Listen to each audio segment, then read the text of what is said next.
problem with risk management is it's very fragmented. Now we spent the next 2.5 years creating what you're going to see in a minute. Everything you see is against Oracle, and it's in our partners here. BrightCloud is private hosting environment.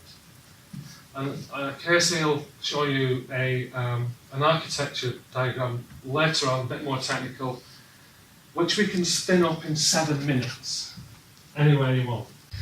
Risk can be defined in numerous ways, depending on who you want to talk to and how it's reviewed is specific to the industry. But overall, it comes down to 5 aspects, which is learning, incidents, assets, compliance, and performance.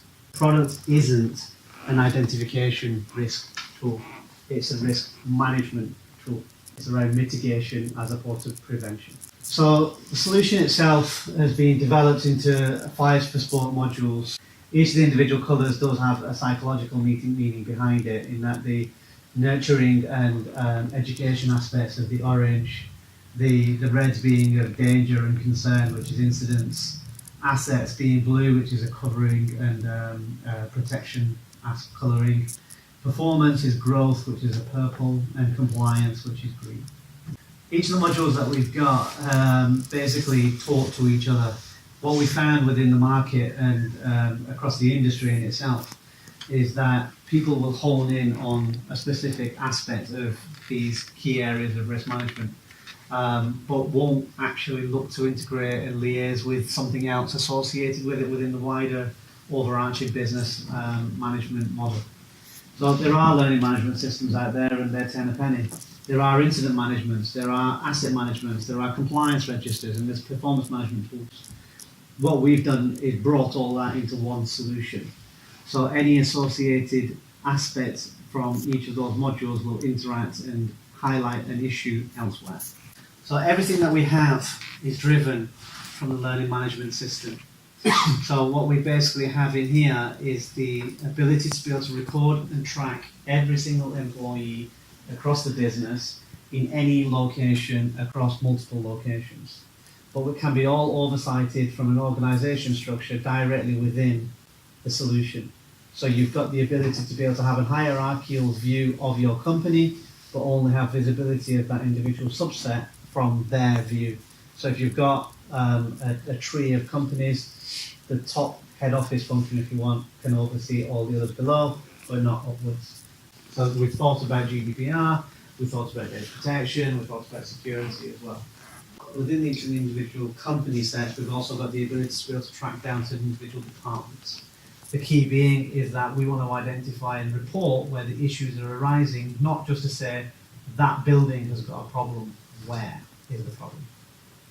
From there, we go down to what we call roles. Now, the system itself can assign a number of roles to individuals within the system, and then there's a responsibility of those individuals based upon how the allocation of that is done. The administrator has global ability to be able to review, manage, and report on anything in the system, depending on what they've got the privilege and access to within the hierarchy of the organisation structure. There's claims handlers, which is exactly what it says at the tin. So we've got the ability to be able to track and report claims that are happening within the system.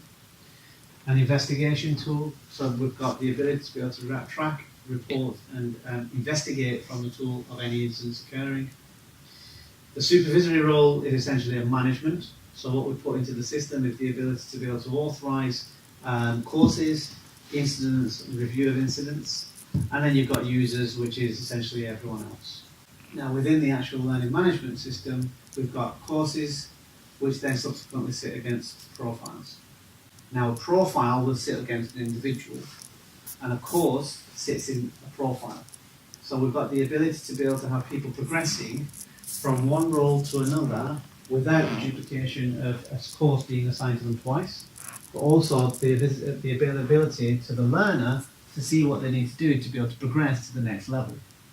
Within the system, we've got the ability to be able to track and report and record individually who's done what, where, when, and we've got the ability to be able to track and record the compliance and the ability of managing the completion of those courses both for e-learning material and non-e-learning material.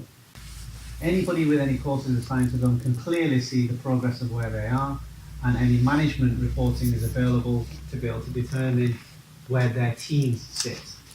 So it provides, if you want, global visibility and transparency of where the issues are arising at a click of a button. Now, within an incident, what we've done is we've looked at the ability to be able to report and manage an incident depending on the specific location and the associated individual inputting the information, because that's critical. What we're trying to do here is ensure there's as much information captured at the first instance of reporting the incident, because as with any risk management facility, the more information you capture, the better the outcome and resolution and management of that issue occurring is resolved. So which is why the user ID of the individual reporting the incident is captured automatically. There isn't a requirement for someone to log in and report to say that I'm advising on this. The supervisory information is in there purely from the perspective of management of information, and should something else need to happen, such as an investigation or a subsequent claim, that's recorded and reported through the tool as well. We put geo-mapping into the solution, so that it's as clear and accurate as it possibly can be with regards to how and where the incident occurred. And then we've got the ability to be able to say the progress of the incident. What we've done is we've kind of done a journey in terms of so the user knows exactly what's happening with regards to the status of their completion of forms, because nothing worse than going, am I ever going to get to the end? So what we've done is saying, you advise us as to what happens or happened as part of the incident. Was there an accident involved? Was there a building, a vehicle or equipment involved? Or was there a criminal activity? And if we were to add an employee, it pulls the employee data from the learning management system. So you can track and report clearly who's involved where. We can track and report whether external agencies were involved. So you've got in the one location all of the external information from the crime reference number and any loss information. So now we're going to fill in the accident details. So again, we've now associated that there's been an incident, but there's also been an accident involved. So we need to work out who's been injured. So it was someone other, was it an employee? And again, if it was an employee, suddenly we've got, if you want, man down. We know that straight away now at the point of entry to the system. We try to also incorporate a cadaver to make it a bit easier to say where the injury points are. Where there's an asset involved, we can select what the asset was. So the FM teams are notified straight away to say there's an issue with the asset. So the FM teams can then initiate their workflow and progress as well. Any supporting documentation, so you could have witness statements, you could have pictures, that's captured at the beginning as part of the submission. Again, timeless information. Within the asset module, 4 key attributes, we've put the other as a capture role. So if we were to add a building, we would capture the details with regards to the building, whether it's under regulatory compliance or not, whether it's fire exits, what's the maintenance position, what's the asset position, and the assigned is going to be to the investigators and the claims handlers, because they could be then looking after that building if you want. With equipment, exact same thing, we're capturing as much information as we can in regards to that equipment. And with regards to vehicles, we've got the ability, we're looking at trying to integrate into MID, so you can put the car registration in and it'll pull the car reference details into there as well. And then that will then populate the details in regards to the MOTs, the insurances, and other attributes with regards to vehicles. Clients register. Now this is a new module that it's often disparate to a large proportion of what most risk management solutions do. We can put renewals on there, and we can put approvals on there, so you can do draft states and you can do sign-off processes on there. So you can always ensure that the latest material is being made available to the business at all times. Suddenly, you're mitigating the implication of that issue occurring because you've got it in one place. You can say when that course was made available, you can say that they did that course, and the investigation pulls that together rather than having someone having to go and get it. Finally, pulls that all the information that we've come from the previous model into the performance management solution.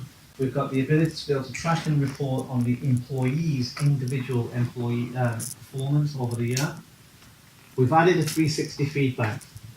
We've got the ability to be able to track and report on feedback at any time, internally and externally. So if there's anything that's happened of issue or of praise, that can be captured straight away. You might have heard this terminology called model view controller architecture. We're going to have layers within the system.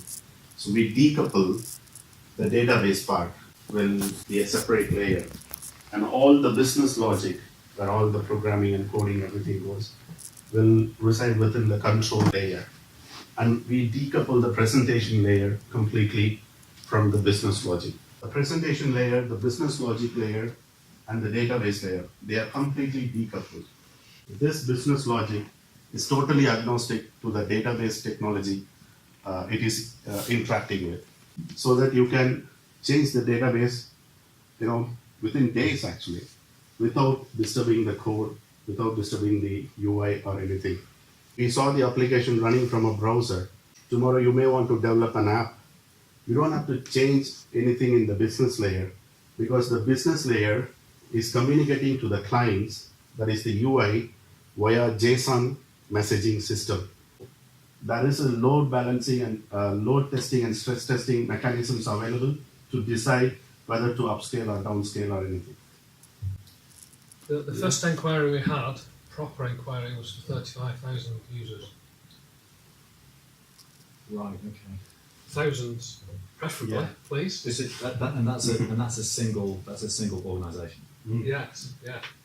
So it's a government organisation, yeah.